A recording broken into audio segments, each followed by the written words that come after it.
किया कांग्रेसी पार्षद सूरज बंसोड़ की हत्या के मामले में सनसनीखेज खुलासा। दुर्ग पुलिस ने एक सप्ताह के बाद आज कांग्रेसी पार्षद सूरज बंसोड़ हत्याकांड का सनसनीखेज खुलासा कर दिया। दुर्ग पुलिस ने जानकारी देते हुए बताया कि पुराने विवाद के चलते 15 नवंबर की रात हथखोज के बंधुआ तालाब में पार्षद सूरज बंसोड़ की हत्या उसके पुराने दोस्त ने कर दी थी। हत्या का मास्टरमाइंड दिनेश पाल उर्फ दीनू के साथ मृतक का कई कारणों से विवाद था। आरोपी के अनुसार मृतक सूरज बंसोड़ ने उसे कट्टा रखने के लिए दिया था, जिस पर 2020 में आर्म्स एक्ट के तहत दीनू को जेल जाना पड़ा, परंतु मृतक सूरज बंसोड़ द्वारा आरोपी की किसी भी प्रकार की मदद नहीं की गई एवं जेल से छूटने के बाद दीनू का किसी से झगड़ा हुआ, तब भी पार्षद ने उसका साथ न देकर 15 दिन पहले दीनू के पान ठेला का व्यवसाय को अतिक्रमण की कार्यवाही करवाकर तुड़वाने वाला पार्षद मृतक सूरज बंसोड़ ही था, जिसके बाद से उसने हत्या की साजिश रची और 14 नवंबर की रात को उसने पार्षद की हत्या के लिए रैकी की थी, लेकिन उसके दूसरे दिन उसको अकेला पाकर हत्या को अंजाम देकर फरार हो गए, जिसके बाद बड़ी मशक्कत के बाद पुलिस को हत्यारों को पकड़ने में सफलता हाथ लगी। पुलिस ने 4 आरोपियों को गिरफ्तार किया और उनके पास से हत्या के प्रयुक्त कटार और गुप्ती जब्त की है। इसके साथ ही 2 कट्टा और 4 जिंदा कारतूस बरामद किया है। एसएसपी बीएन मीणा ने पत्रकारों को बताया कि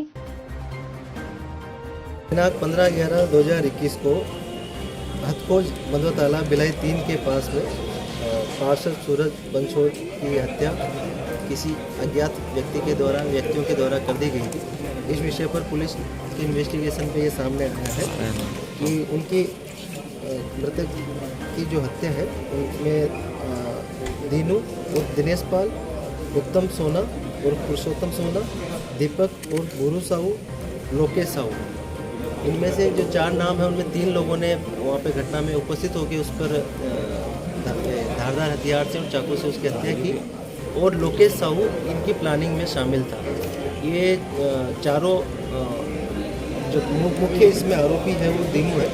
दीनू का जो मृतक है उससे विभिन्न बातों पर रोष था, आक्रोश था, गुस्सा था, जिसके कारण से उसने उसकी हत्या करने का प्लान बनाया और ये 14 की रात को भी उन्होंने उसकी हत्या का कोशिश की थी। कोशिश इस सेंस पे कि उन्होंने तैयारी थी, लेकिन जब वो अकेला नहीं मिला तो उन्होंने ये घटना को 15 को घटित किया।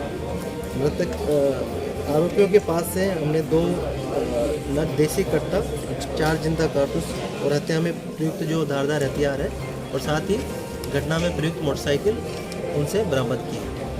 सर, इनकी प्लानिंग कब से चल रही थी, कब से प्लानिंग कर रहे थे?